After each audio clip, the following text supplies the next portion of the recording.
Good things never come from comfort zones.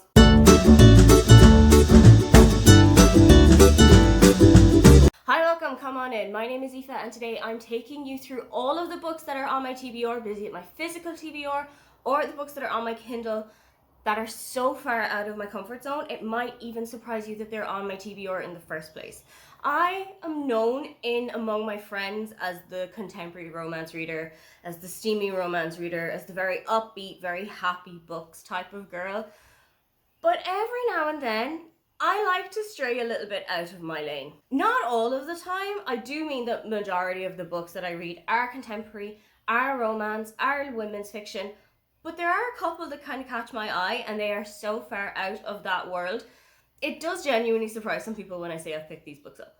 First one up is a book that you kind of cannot turn around without bumping into in the book world at the moment, and that is Legends and Lattes by Travis Baldree. I have a feeling that this is one that might actually be okay for me in the fact that it seems like a really cozy fantasy book.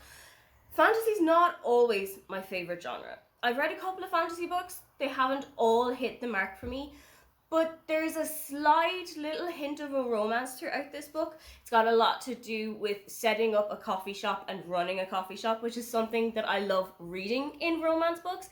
So I'm hopeful that this kind of little thread of enjoyment is going to run throughout the whole book for me.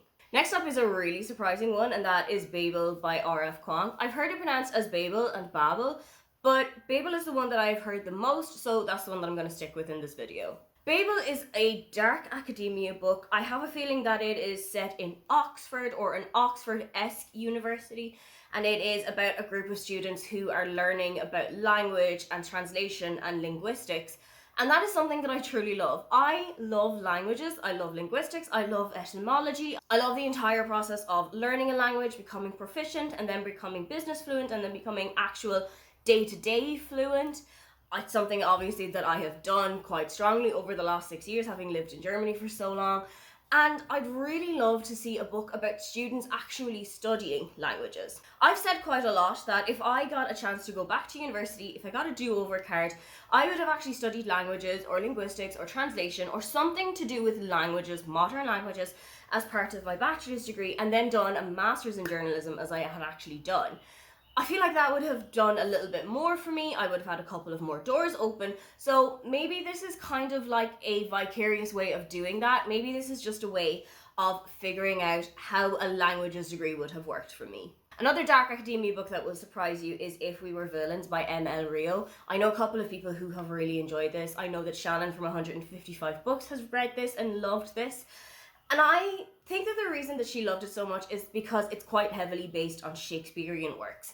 And Shannon is one of my friends who is a big Shakespeare fan. She's a really big Shakespeare nerd, and I know that she's read a lot of his works. I, on the other hand, have only really read the ones that were prescribed learning for me in school. I've watched the Baz Luhrmann version of Romeo and Juliet. I've watched a couple of kind of modern day adaptations of them. For example, 10 Things I Hate About You, one of my favorite films, is a modern day retelling of The Taming of the Shrew.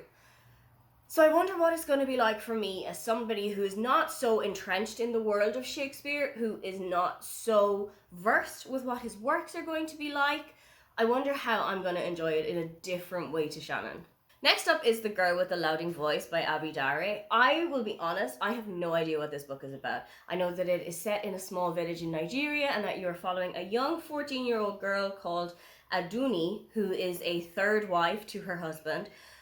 I have not read a whole lot of books set in Africa, and that's very much an on me thing. I haven't read a whole lot of books that are set in different cultures to the one that I grew up in. So I'm really interested to see how that is going to work. I also have a friend who is originally from Nigeria, so I'm really interested to see what their life would be like if they had still lived in Nigeria rather than if their family had come back to Ireland. If it's kind of a realistic portrayal, I'm definitely going to have a chat with them when I finish this book and ask them if things like this are realistic or if things like this are kind of brought into fictionalization a bit more. This is a book that my mom had picked up and that she gave on to me and thought that it would be something that I really enjoy. So let's see if I actually do. Next up is The Housekeeper and the Professor by Yoko Ogawa.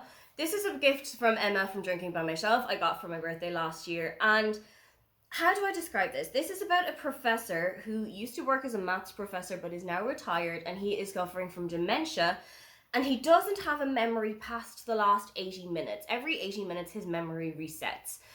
A housekeeper comes in to obviously take care of the home, and she brings her young son with her every day when she's cleaning up. And the professor and her son really strike up a good friendship, as does the professor and the housekeeper. And I wonder if this is going to bring his memory back. I feel like this is going to be a kind of a turning point for him. I haven't read a whole lot of books in translation. I have read a couple of books translated from Japanese, which is exactly what this book is. So I feel like Japanese fiction is something that kind of works for me. I've read and really enjoyed the first book in the Before the Coffee Gets Cold series, and I have the other two on my shelf waiting for me. So let's see if this continues the whole system of me enjoying Asian translated fiction. Next up is Fingersmith by Sarah Waters, and the main reason that this is so out of my comfort zone is that this is a historical fiction book. I have tried historical romances. I have tried historical romances where it's set in different eras of the time, and none of them have really worked for me. But I know that Sarah Waters is a really great writer. I know that so many people have enjoyed Tipping the Velvet. This one was actually recommended to me as part of the Dubray Shopper experience, which I did last year around my birthday. And Quiva, who was sitting with me, said that everybody has read Tipping the Velvet and everybody has loved Tipping the Velvet, but this one is a little bit less known. So I feel like if I go into something that's a little bit under the radar and see how I feel about Sarah Waters, then maybe we'll get on really well. Maybe I'll come back and I'll visit her again, who knows? But this might be a good place to start. Another book from the Dubray Shopper experience is The Song of Achilles by Madeline Miller.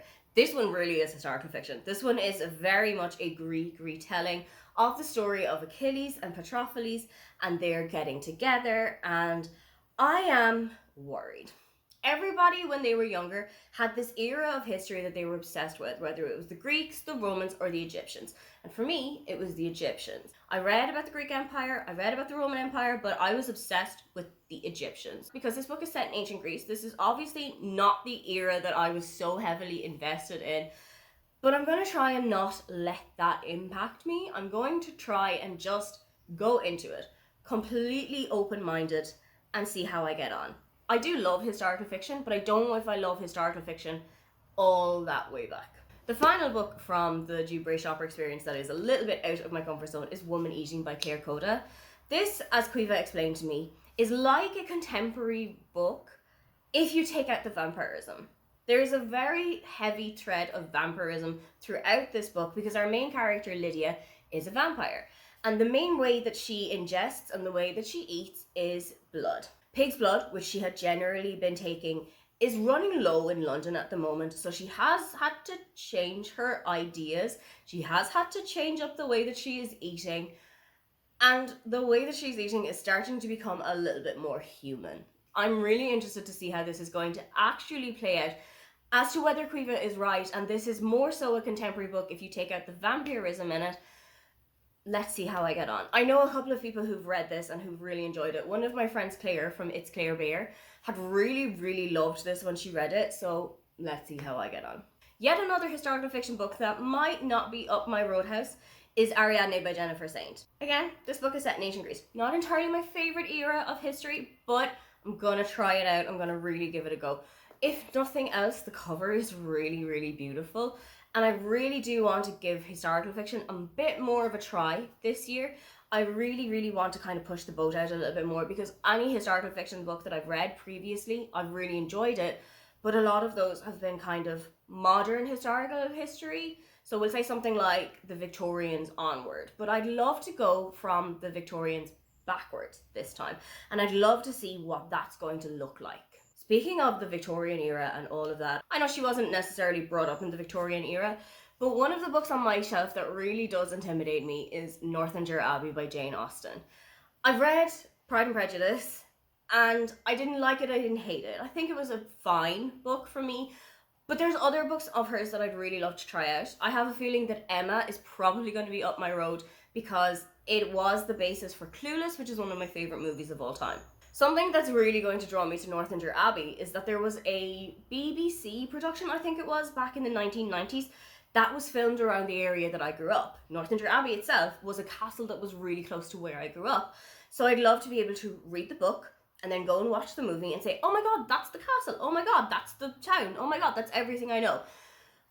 but I do need to get past it first. And I know that this is a very kind of different book to what Jane Austen had usually written. This is very much a kind of a gothic comedy of sorts. Let's see how I get on with it. I have got others of Jane Austen's book on my shelf, as I've said. I've got Persuasion from a friend of mine, and I've got Emma. So if I enjoy the two of those, maybe I'll give Northanger Abbey a turn sometime. Another book that is slightly intimidating me is Tomorrow and Tomorrow and Tomorrow by Gabrielle Zevin. I heard so much hype about this last year that I kind of said that I couldn't leave it behind me. This is about two software developers who strike up a friendship and then I think strike up a relationship out of that as well. The world of computers, the world of software development, the world of IT is not something that I speak very fluently. I understand some of the basics. I can do some of the slightly more advanced stuff, but if you're gonna ask me to set up like a website or code something, you have really got the wrong girl.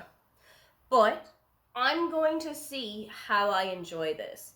I might be able to give it on to my brother because he is a software developer and he will know some of the stuff that is being talked about in this book, but I kind of feel like I need to vet it first and see if it's something that A, he would enjoy reading, and B, it's something that is suitable for him to read.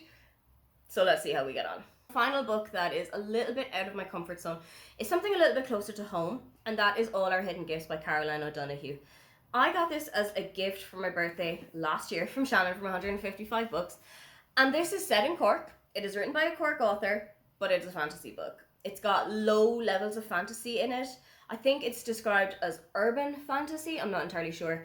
But this is about 4 young girls in school who find a deck of tarot cards, and one day one of their friends goes missing, and the whole book is trying to find her and bring her back into our world or wherever she has escaped from to bring her back here. And I've heard that there's also a really lovely LGBT relationship in here and that there's a lot of discussions about LGBT issues in here that I'm so interested to see. I've read Caroline's contemporary works. I have loved Caroline's contemporary works, so I know that her writing style works for me. I know it's something that I will enjoy reading.